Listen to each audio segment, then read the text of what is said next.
You're welcome back. This is The Pulse right here on Joy News with me, Elton Brobe. Get interactive with us via our social media handles. We are live on Facebook. We are live on X, formerly Twitter. We are also live on YouTube and, of course, myjoyonline.com. Now, let's settle for our exclusive this afternoon.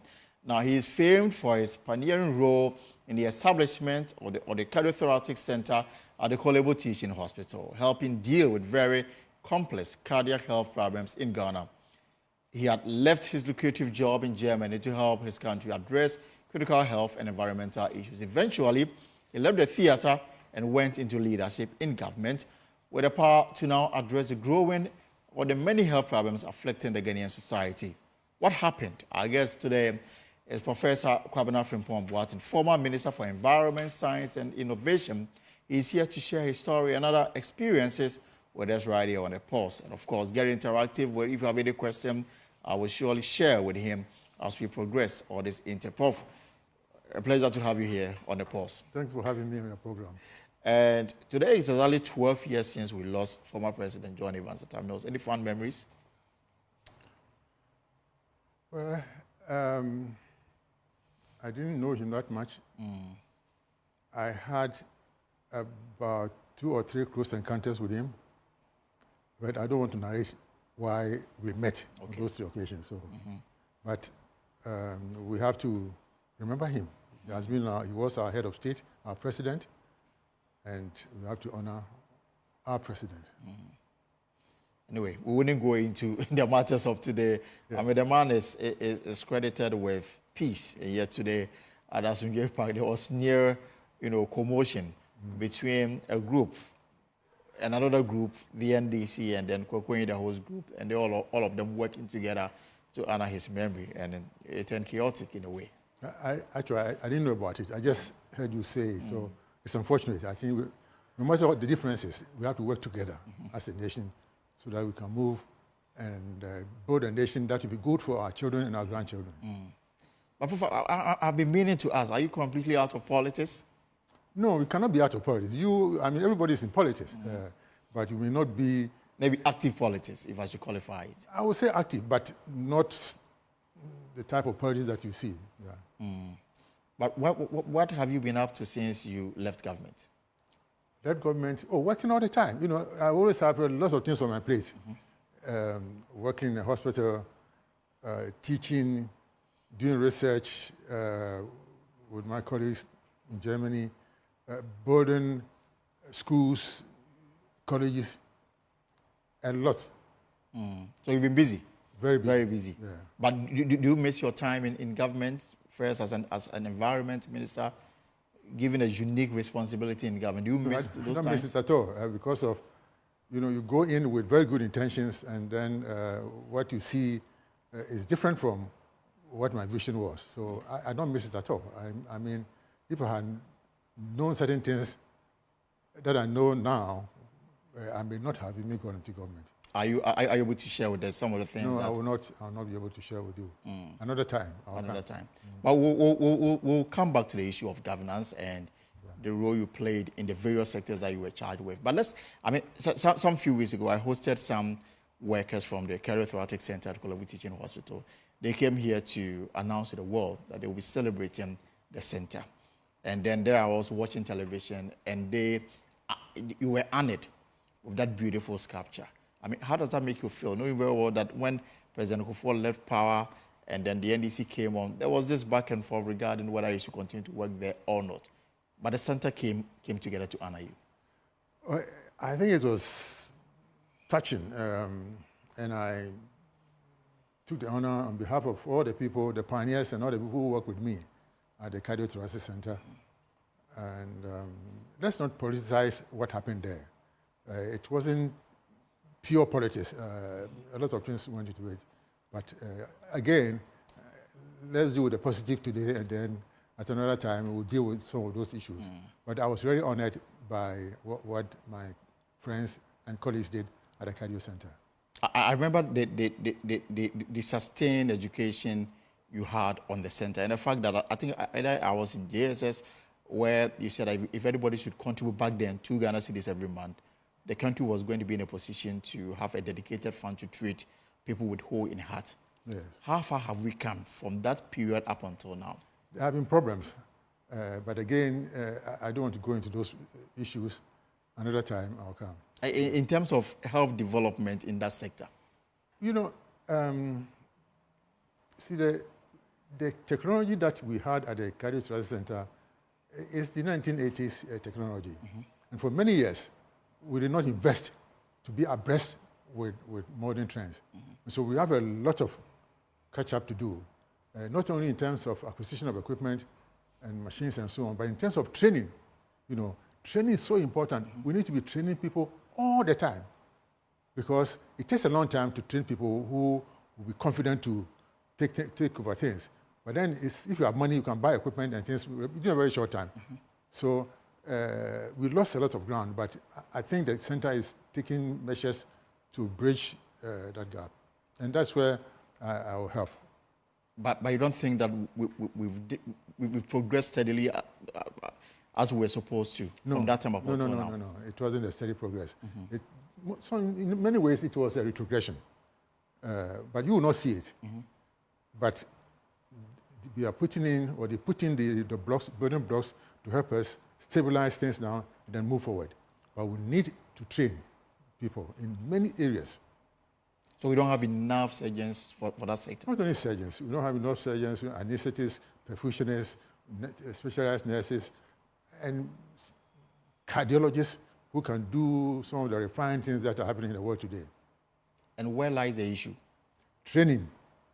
And is it the fact that it is we have to motivate people. Lack of commitment on the part of health authorities to do it, or the facilities are simply not available to take people to not the facilities. That's for the facilities. You have to create them.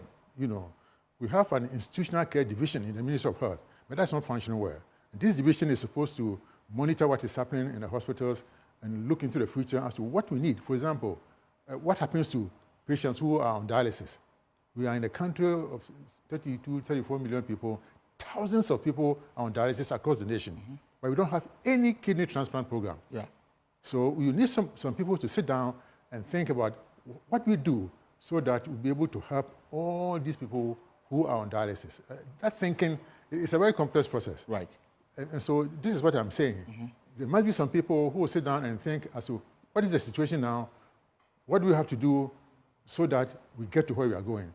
But in this country, there are problems. I mean, even generally, we don't, for example, as I sit here, I don't even know what will happen to transportation industry in 5 years or 10 years. I don't know what will happen to health, industry, science and technology, manufacturing, and so on. I mean, we don't have set goals, milestones, so that you can talk about it when you meet your friends outside. Exactly. These things are missing. So there's clear absence of planning in all sectors of our life. Planning, and then sticking to it. It's not enough to say, oh, Agenda 2030, something Vision 2057 was recently launched by the National Development Plan. And then we had Vision 2020, Vision this, Vision that, and when we do nothing and the set year is approaching, then we shift. Vision 2057, who is supposed to do that? If we are not doing things now, are you telling our grandchildren that you are planning for them? Let us do what we can do now. When they come, they will continue and plan for themselves. But Prof, even on that, and I'll take you back to the health sector, because you brought in the issue of lack of proper planning and this Vision 2040 and now 2057. Now, the NDCPCA is promoting this Vision 2057. Those who will be at the helm of affairs to implement them say that they have their own party manifestos. And for that reason, they cannot throw away their party manifesto, which is a contract between them and the people they are asking them to vote for them. So, I mean, clearly, there's no convergence anywhere. Even manifestos, how many governments stick to the manifestos that they prepare themselves? No. It doesn't happen.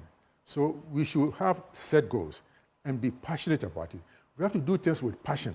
And passion is doing things with all your heart, with all your soul, and with all your mind, as the Bible says. That is passion. And if you don't do things with passion, you will not succeed. You succeed in things that occupy you. So if this nation is not moving forward in terms of manufacturing, in terms of industry, science, technology, agriculture, transportation, and all these things, then it means we are not thinking about it. We are not following these things with passion. But you succeed, things that you follow passionately, corruption, that you succeed. No doubt about that. Let's exhaust the health issue so that we can move to other areas. And you brought the issue of the issue of kidney treatment and the matters around it. It became a topical national issue some few weeks back. Now, the National Health Insurance Authority, in an interim measure, say that they will be taking care of those on dialysis, at least for the next 6 months, and have budgeted over 2 million Ghana cedis to take care of them. It will not be enough at all. It's a temporary measure. Maybe they are thinking about Kolebu alone. But this is for Komfanochi 2 and then the Cape Coast Teaching Hospital. Yes. Those on dialysis. But these three people who treat patients, which is a fraction of what we have in Ghana. There are private dialysis units across Ghana. So what happens to them? What I'm saying is that, there should be planned. Every now and then you hear about one transplant being done in Kolebu or University of Ghana Medical Center. That is not sustainable. I mean, how many, what is happening now is that you have somebody who has a kidney disease. He has relatives. One of them would donate kidneys for him. And so in a family, how many people will prepare to donate their kidney to a very poor person of that family? So not until we go into cadaveric, donation, that is, somebody may have an accident, crash the brain, so you keep the person alive or the organs alive until you can harvest the organs for transplant. But to do that, you have to have intensive care across the nation. Because if somebody gets an accident in Wolensi, crash the head, and you don't do anything, you don't take the person to a hospital where they can keep the organs alive, the patient will die and then you lose all the organs. Exactly. But to do that, to set up intensive care, physically you have to build. Then you have to train people, anesthetists, intensivists, nurses, and so on. And then you cover that one. And then you have to have a transplant center, like in Europe, there's an Euro transplant center in Leiden in Holland. That is where the data of all patients needing transplant are kept.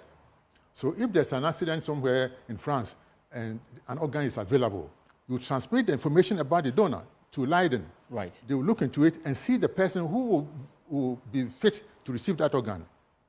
So then the center will tell the center in, say, Holland, Belgium, that look, there's an organ in Holland which will be in France, which will fit this patient in your country. So you arrange and you go there. Meanwhile, they have done all the things. There's so many things you have to do. People have to be ready to donate their organs. They must be educated and so on. So it's a very complex thing. And Ghana, we've not even set the foundation for any of this. We have not even touched the surface at all. If we don't do that, you're going to have problems with kidney failure and all the... Because now we have a few surgeons who can do liver transplant in this country. Kidney transplant is relatively easy. I know people who can do heart transplant. I know people who can do lung transplant. Right. And so we need to train more, set up the system, but it's difficult. If health workers have to think about bread and butter issues all the time, they would not have the mind even to think about these complicated things. So we need to do so many things, and we cannot discuss everything right now. But if we have this farm, if you like, where you have kidney available for people in need, there's also the issue of how many can afford to undergo such surgery for the transplant to be done. Yes, see, the surgery is not the big thing, If we talk to the surgeons, it's something that they can do within an hour or two. But it's the aftercare, taking care of, because we have to give drugs, immunosuppressive drugs to the patient. And we have to balance between rejection and infection. And so that is where the aftercare is complex. The drugs and the doctors and technicians and nurses who take care of these people. And as I'm saying, we need to have transplant coordinating centers. There's so many, we have to build the infrastructure for it, and we have to start now. Otherwise, because it takes time.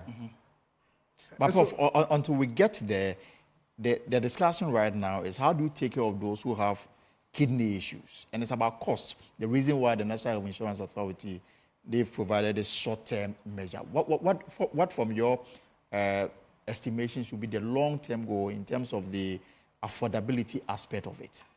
Affordability, we have to create wealth in this country. And we are not creating wealth.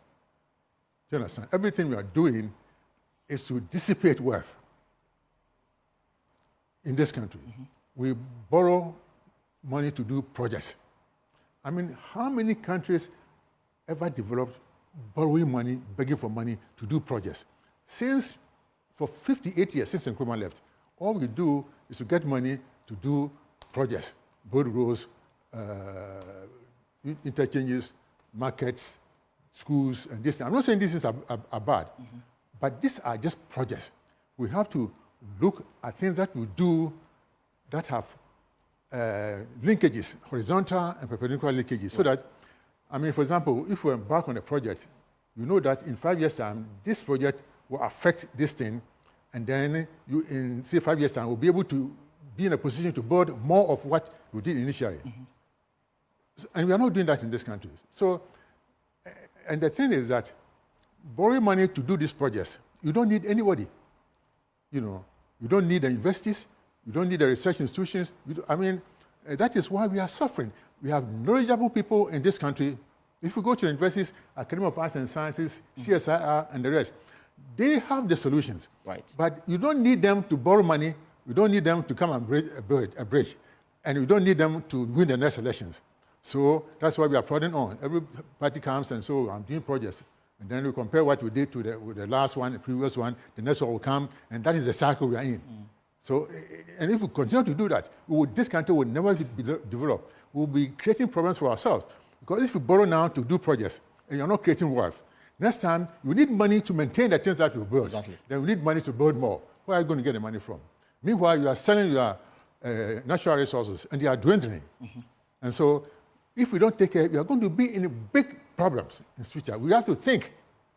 And the final point on that, again, bring you back on the dialysis matter, the NHIA intervention will run out in December.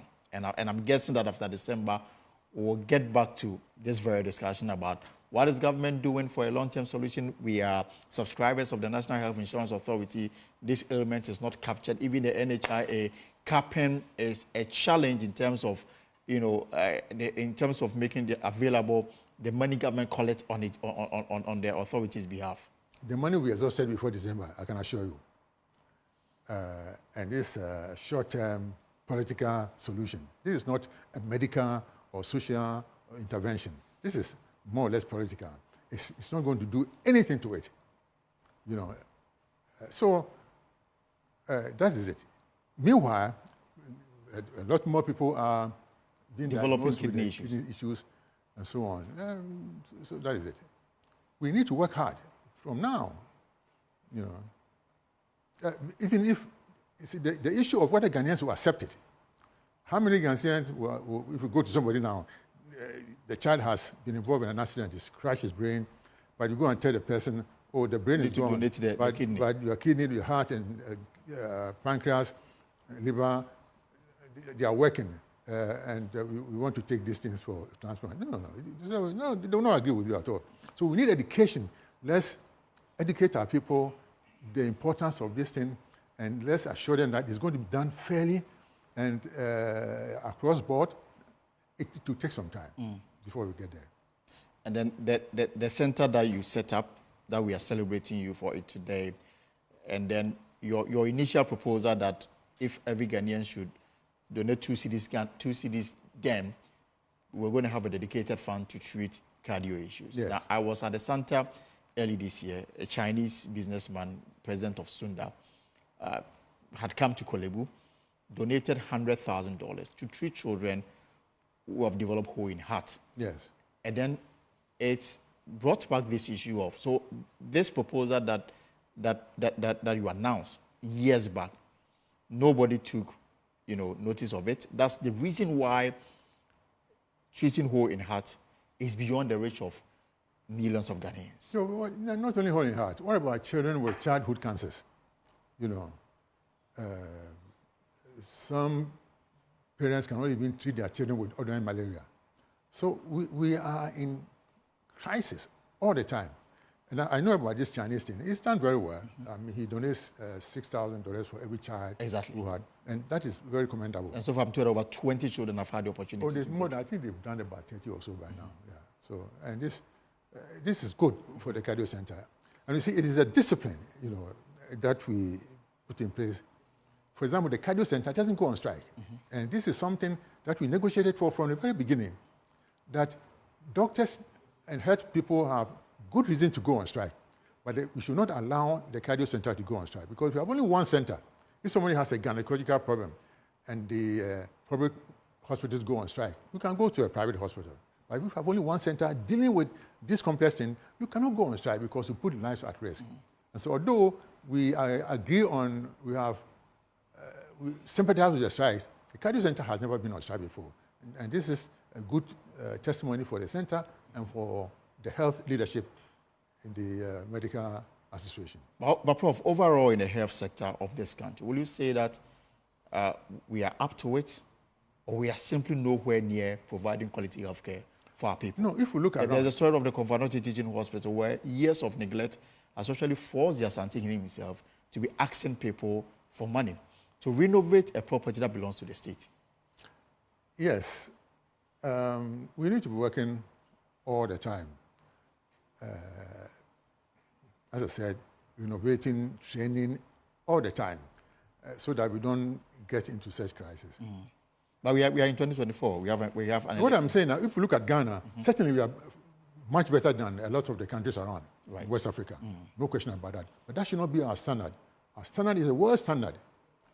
We have to look at the world standard, and that is my standard. When I say something, I'm talking about, I mean, in terms of training, I don't compare my training, my performance with people around me. I compare myself to the best in the world. I want to be there so that when I talk, people hear it and say, well, if Prof Boateng is saying this must be true, you know. So we need to aim at the world standard and work towards it. And we can. This is what bothers me, you know. In all areas, we have people in Ghana who can help us. But the political arrangement is not designed in such a way to look for the best to help us.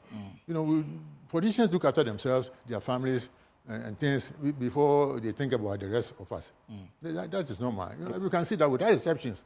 People come, get the political power, and then they become rich, their families and so on. That is without exception. And Ghanaians are taking this to be normal. But this is not normal. And something that you have to talk about and fight against. And some would say that you once played a key role in politics. Are you saying that yours was different? Of course. I'm always different. That is why I've chronicled all that I did as a minister in a book that will soon be published. So people read and critique it. Do we have leadership crisis in this country? Of course. Why do you say that? You know, see, your leadership is taking a people to the expected destination. But when you don't even see the destination, that's a problem. Sorry. So what kind of leaders do we have now? Heartless? Clueless? Professor Frimpong-Boateng is my guest here on the Pulse, here on Joy News. Get interactive with us via our social media handles. We are live on YouTube. We are live on X, that is formerly Twitter. We're also live on Facebook and, of course, myjoyonline.com. You have a question, you have a comment, I'll be glad to share it with him. We've discussed issues. We've discussed the health sector. We've looked at kidney. We've looked at what more can be done to make our health facilities the best that is expected or is supposed to be.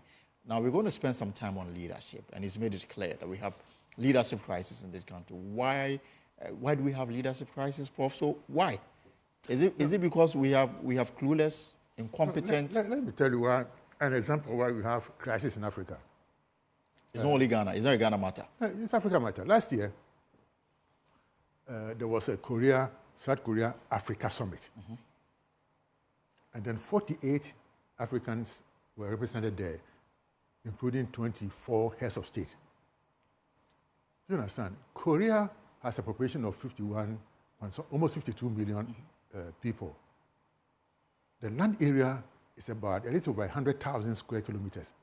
Ghana is almost 230,000 square kilometers. That is, Ghana is about 2.5 times that of South Korea. Yeah, South Korea.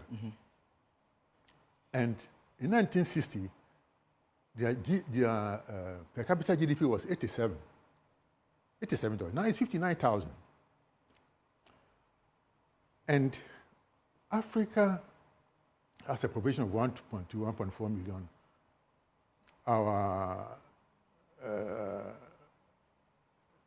We cover about 6% of the Earth's surface. Right. 20% of the land mass. Okay? Then we all gather in Seoul before South Korea. And at that conference, the South Koreans and the African Development Bank signed an agreement and to the tune of $24-something million to support Africa. Can you imagine that? I mean, so when you see this, you know that there's something wrong. And this is a continent that pays 100,000 expatriates to work for us. We pay them about $4 billion. At the same time, we look on for 250 million Africans to go out of the country and work for people and are paid a fraction of what we paid for next year. Something that Africans would have done. So this is our situation. You know, we are a pitiful lot, and we have everything. You know, 90% of cobalt, 50% of all gold, all the minerals are here. But you see, natural resources have no natural owners.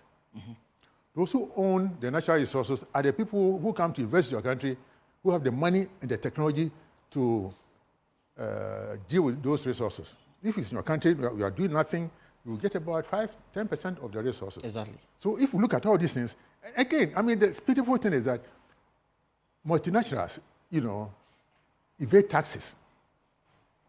Tax evasion. And sometimes also grant them tax avoidance. Sometimes we also grant them tax holidays. Tax holidays.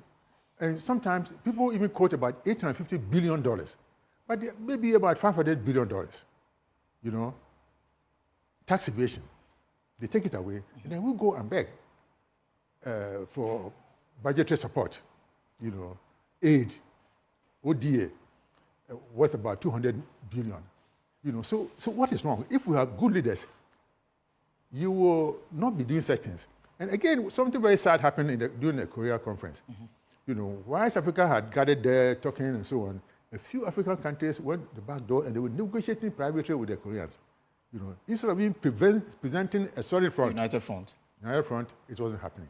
So this is how we design leadership. I mean, so we are not surprised that in the world about 60 million children are not in school, and about 33.8 or 34%, 34 million of them are in Africa. You know, the bottom poor, the 25 bottom poor countries are here. You know, 25 bottom poor are here. Why? And it's interesting because when you look at the facts and the fact that Africa controls at least 30% of the world's natural resources, we should be a very wealthy, you know, continent. If we have the technology and the money to exploit it for yourself.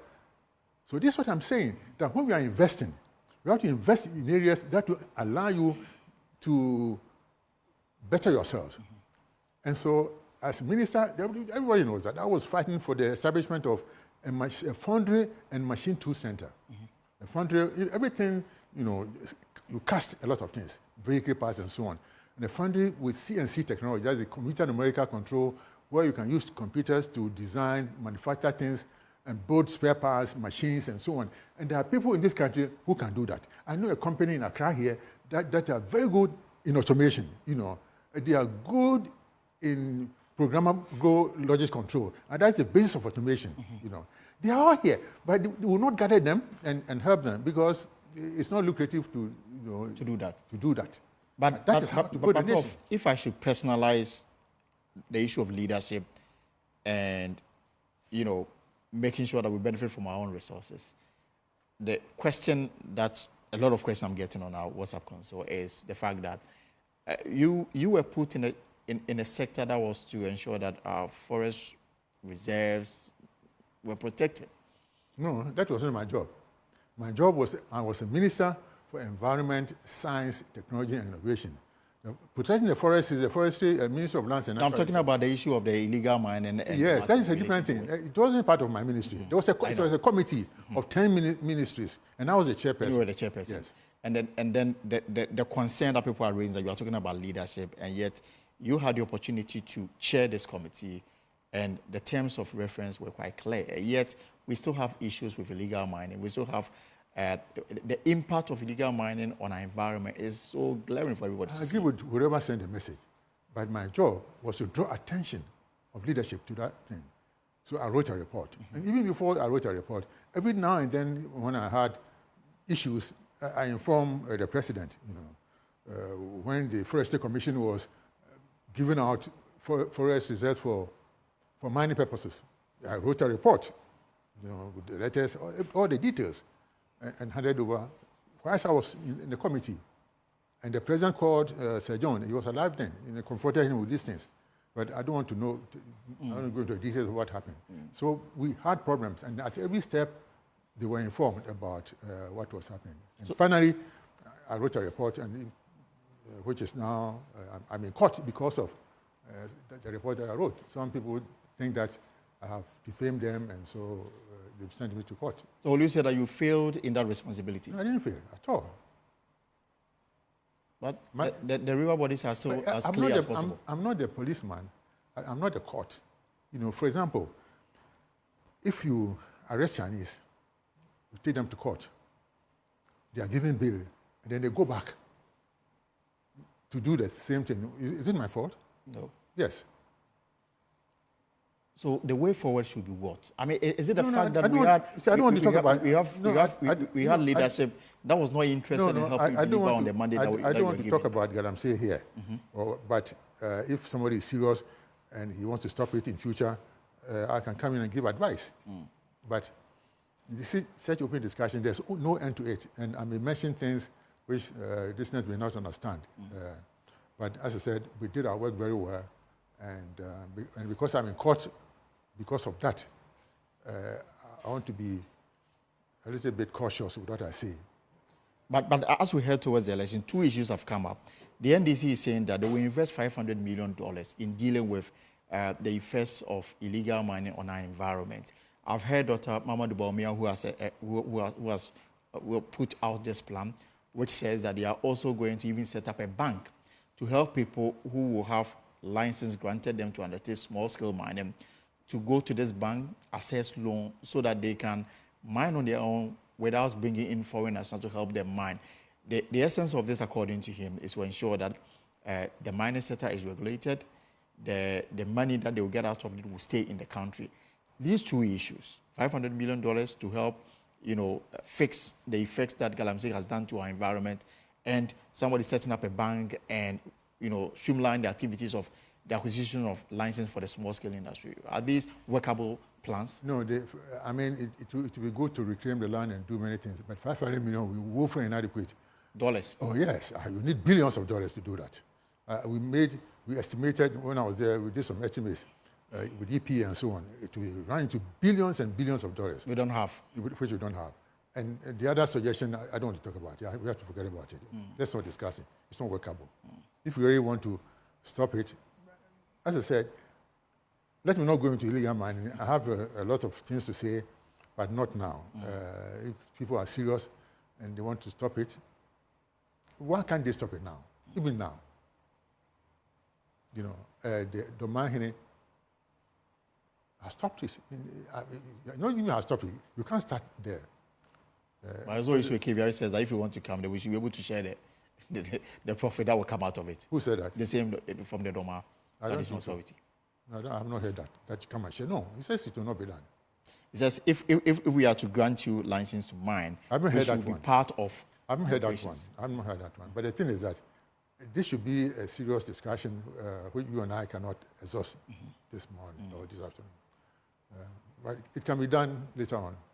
So Because the country would have failed in protecting our environment. We have offered. We have offered. Because when I was there, there was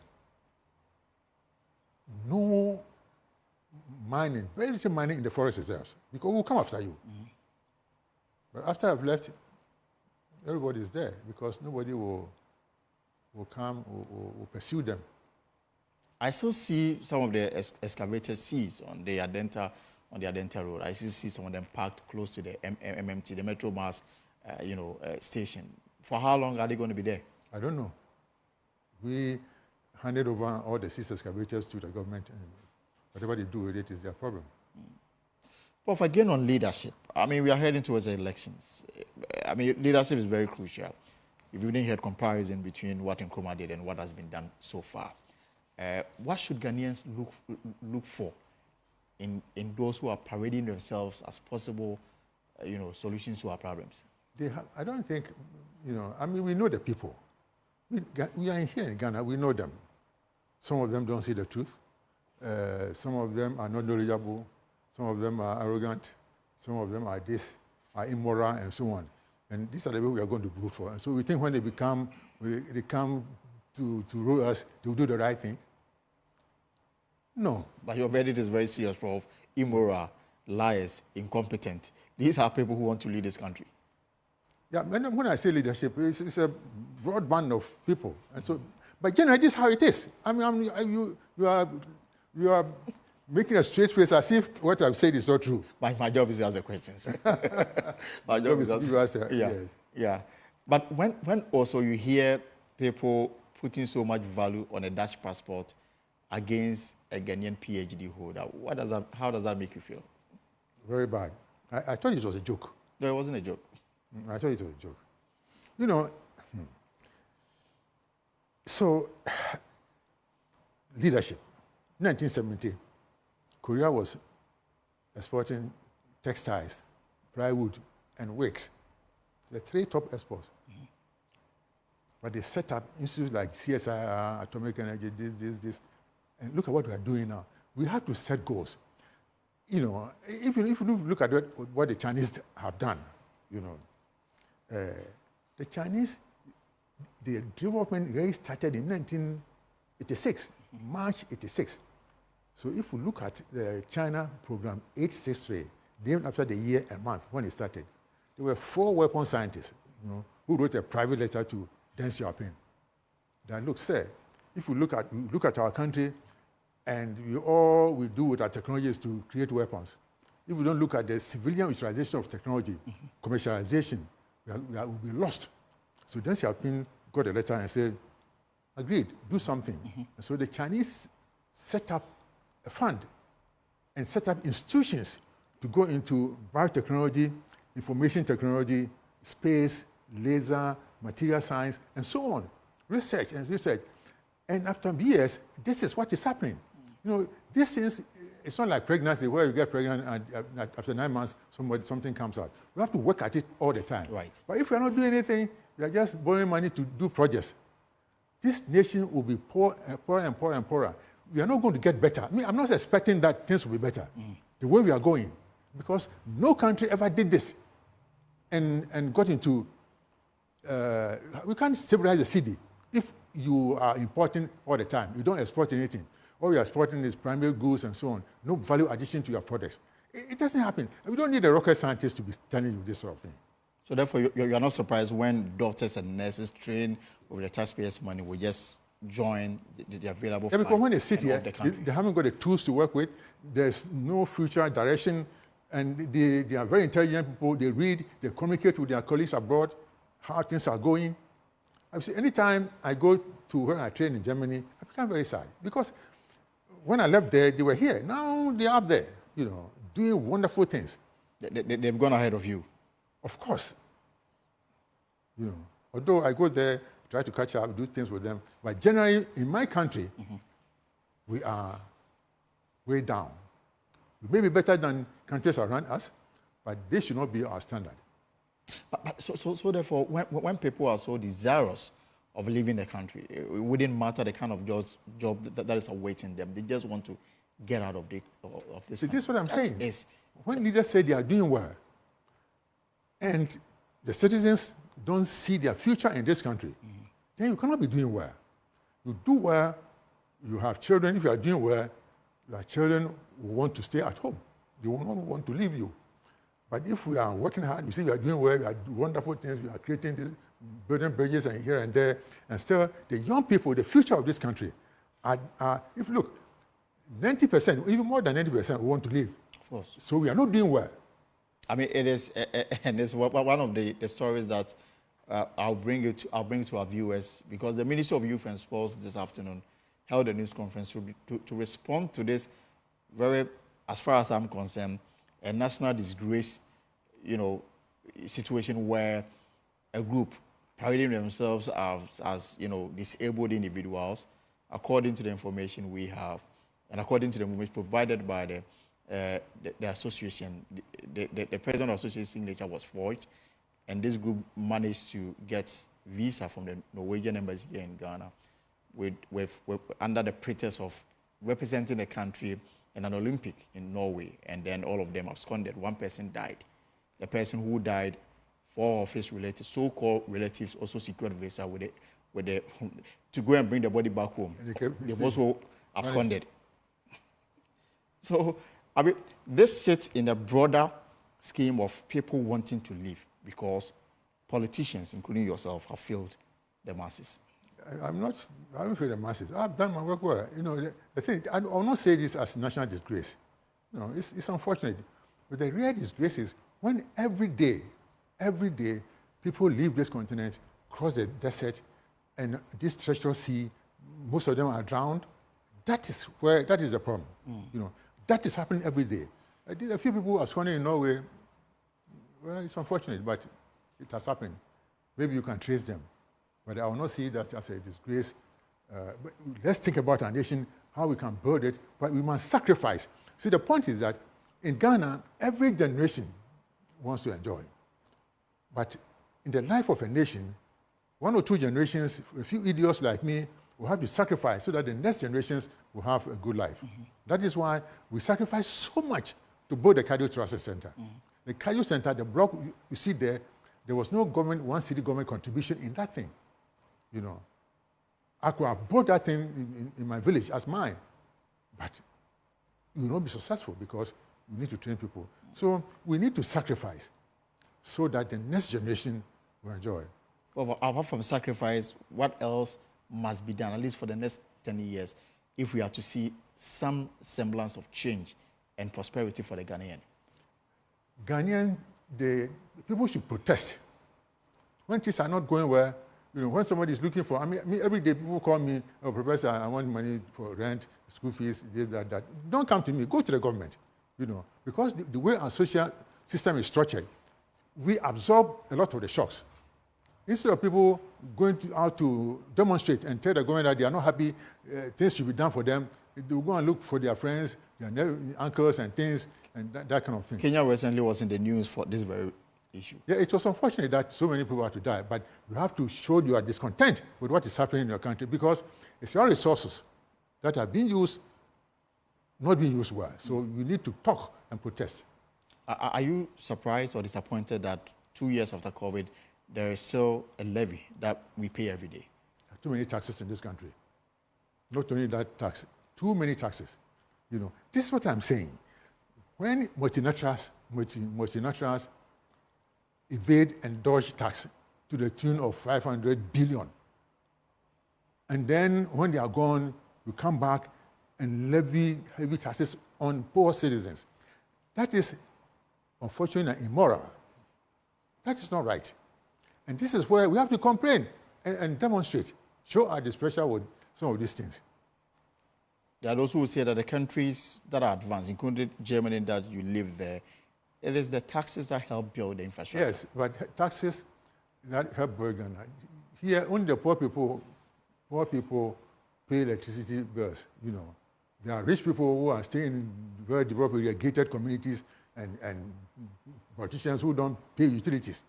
But the poor person will have to pay. Recently, a hospital was disconnected because we owe some small electricity bill. Yes. The hospital. So that,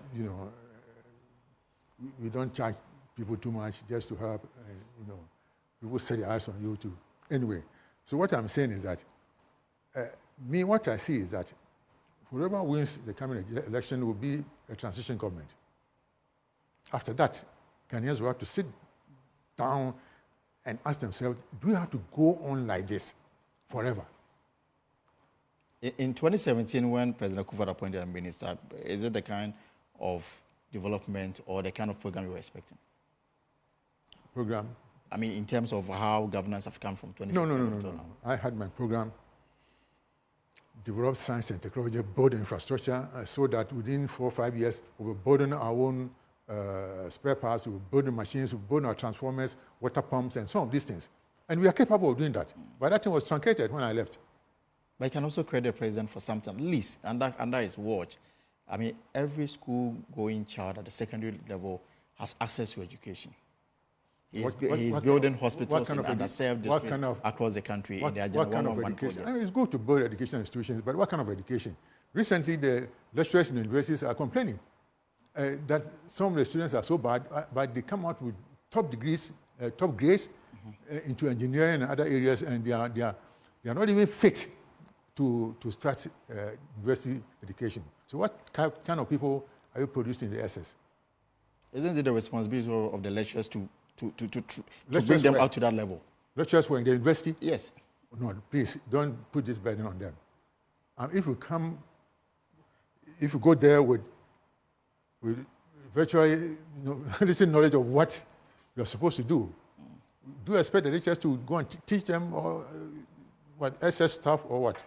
So my thinking is that if they came from the SSCE with very good grace, and the lecturers have issues with... No, I mean, what kind of grace? Were they given to them, or it was... So according to the WIEC, the examination are conducted in a very fair and transparent manner. What I'm saying now, this is what, so when you talk about that, I mean, it's good, some of the initiatives are very good, but sometimes the execution, If we say Agenda 111, it is good, I mean, it was a good idea that the president said he was going to build a district hospital in all the hospitals. But then, we will be able to complete one hospital. It's one thing completing a building and one thing completing a hospital. You have to define, first of all, what do you expect a district hospital to do? What level of care? That one will inform you about the type of health workers, what type of doctors, nurses, pharmacists, technicians, and so on are supposed to work there. And so when you have that, and then you ask yourself, where are you going to get equipment from? Where are you going to get supplies from? Sometimes we set up things and then they don't even have consumables after 3 months. So my fear is that we may be able to complete a few buildings, but maybe not one complete hospital.